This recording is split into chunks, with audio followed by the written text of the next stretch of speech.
हे बघा, नवोदय मधलं अंकगणितातलं हे गणित तुमच्या समोर मांडलेलं आहे. हा, कोण करून दाखवतं? बरं, चल शिवराज.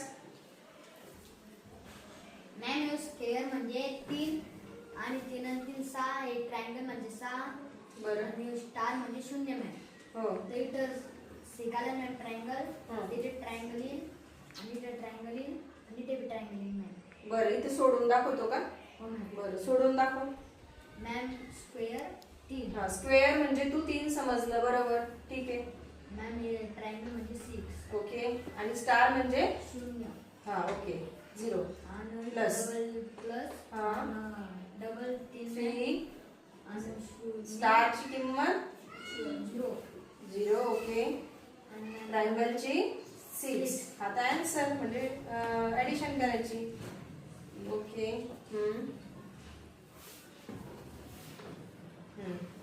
तू कसं काय ओळखलं बरं हे असं पटकन कसं काय ओळखलं? मॅम मी ना पहिले पर्याय पाहिलं मॅम. बरं. आणि त्याच्यातले 3 आणि 6 लक्ष द्या मॅम. कारण की 6 मधून त्याचे 2 भाग होते मॅम. बरं, ते सारखे 2 भाग होतात, बरोबर. इथे 2दा स्क्वेअर आहे मॅम. 2दा स्क्वेअर आल्यामुळे तुला वाटलं की हे 6चे 2 भाग असू शकतात. त्यावरून तुला ते पटकन समजलं. उत्तर समजलं. काय वाजवा बरं शिवराज. मग ऑप्शन नंबर कोणता आहे पण? Option number A. आलं सगळ्यांच्या लक्षात? हो. Very good. चला.